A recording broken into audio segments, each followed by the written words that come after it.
Alright, time to set up our virtual environment. Now, there are a lot of things that we must do. First, as we said, we must create a virtual machine that we're going to use. For that, we need the virtualization software and the operating system that we want to install. The operating system that we're going to use will be Kali Linux, as we previously mentioned. And also besides that, we will also need a virtual machine that will host vulnerable web pages that we can attack. And another way that we're going to practice will be through a website called TryHackMe. Now, this website does offer a paid subscription, but we're going to cover things that the website offers for free, just so we can include everyone inside of it. It has really good practice examples of website vulnerabilities. With the combination of vulnerable virtual machine and with practice examples on this website, we will cover most known and most common website vulnerabilities. Okay, let's first start off by downloading VirtualBox, which is the virtualization software that we will use, and let's also download our Kali Linux operating system. Let's start with VirtualBox first. To download VirtualBox, we want to navigate to the page virtualbox.org. It will lead you to this official page of the website, and if you want, you can read through all of these articles and about VirtualBox if you'd like, but right now we're going to see how we can download and install it. As it says, it has a big download button, so let's just click on it, and it will lead us to this page, which will offer us different platform packages based on which operating system you're running. As we can see, the current version is 6.1.18. And the current platform packages that they have are for Windows hosts, OS X hosts, Linux distributions, and Solaris hosts. Depending on your operating system, you want to choose which one you want to install. Since I'm running Windows on this machine, I will click on Windows hosts. It will ask me where it wants to download VirtualBox. I will just select desktop and click save. And as you can see, it will start downloading it right here. Since I already have it, I will just cancel this download. I already have it installed, so I'm not going to do that right now. And while it's downloading for you, let's navigate to the Kali Linux official website, which is at link kali.org, and let's see how we can download Kali Linux operating system. Okay, so we open up this page. It says the most advanced penetration testing distribution. And as with VirtualBox, it has this download button. Let's click on it.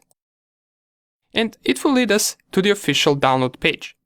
Now this downloads page offers the newest release of Kali Linux. Or should I say the newest official release, because you also have the weekly unstable and untested releases. We're interested in the official stable release. Currently it is the Kali Linux 2021.1, and the new version of Kali Linux actually comes out pretty much every 2 months, so if you encounter a newer version of Kali Linux or a newer version of VirtualBox, feel free to download that one instead. Since right now the newest one is 2021.1, I will download this one. Now, we have quite a few options right here that we can choose from. We have the Kali Linux 64-bit installer, Kali Linux 64-bit live, and Kali Linux 64-bit net installer. As well, we have for Apple M1, we have Kali Linux ARM64 installer, we have the live and the net installer, and we also have for 32-bit systems. Now, if you're running Apple M1, you can go with this one. If you're running a 64-bit machine, you can go with Kali Linux 64-bit installer. And if you're in any case, which I doubt anyone will be running a 32-bit machine, but if you do, you can download Kali Linux 32-bit installer.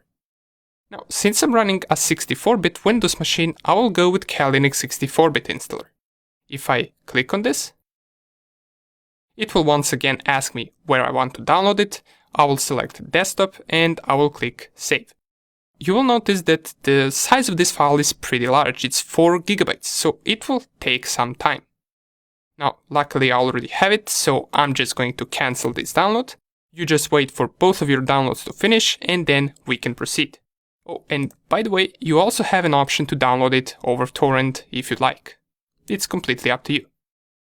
Okay, awesome.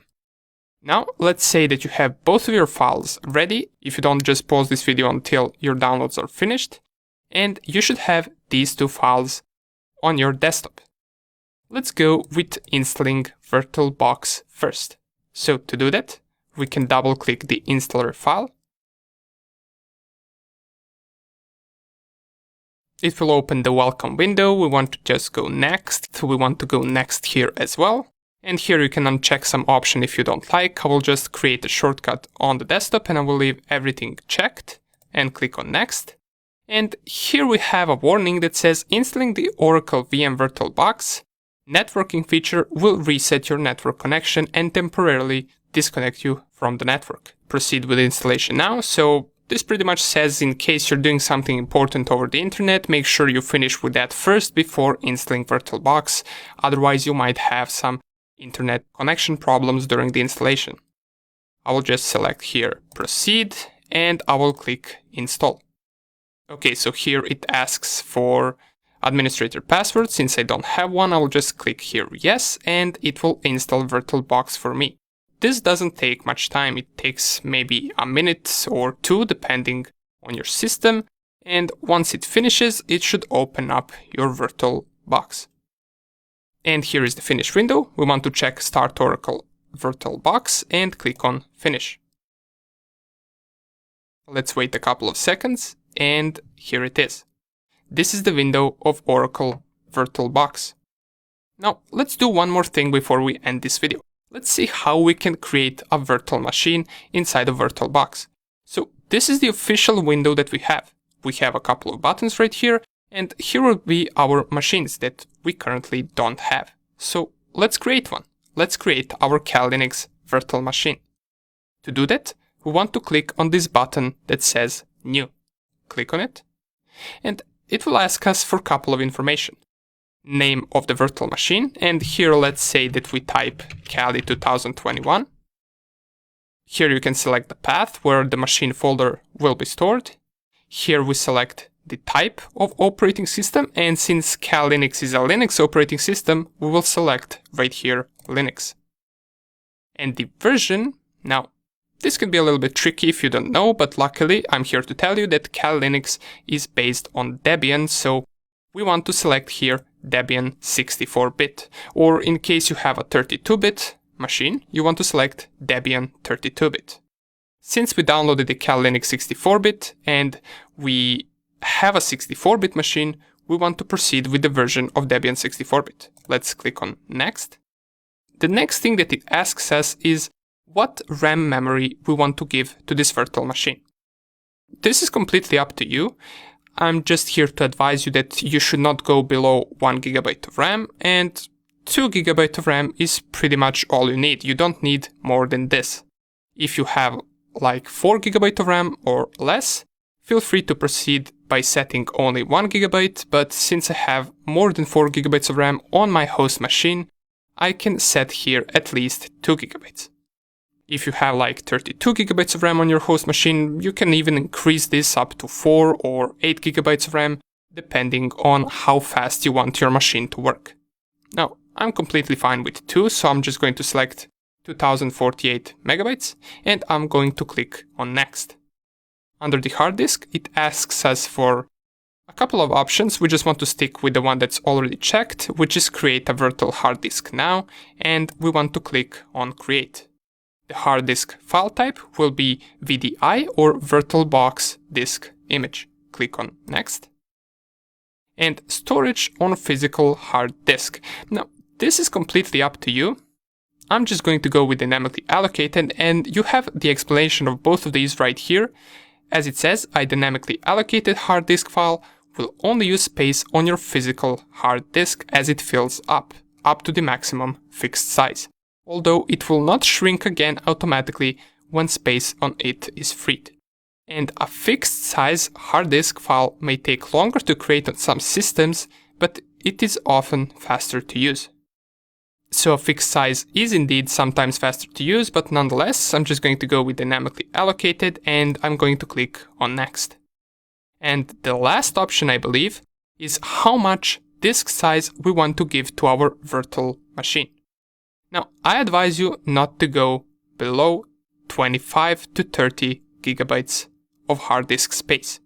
I'm just going to select here like 38, it doesn't really matter. You can give it more or less if you'd like, but don't go below 20 to 25 gigabytes. Otherwise your machine might not work, okay? Now that we selected all of this, we can click on Create. And as you can see, we created our first virtual machine. We have it right here, as well as we have its information on the right. We have its general information, system information, display settings, storage settings, and a bunch of other things that we're going to take a look at in the next video. This doesn't mean that our machine will work. We still have an operating system to install before being able to use this machine. For now, we only created it inside of VirtualBox. In the next video, we're going to add our Kali Linux operating system or ISO image that we downloaded from the official website, and we're going to install it inside of this virtual machine. And hopefully, by the end of next video, we will have a working Kali Linux virtual machine.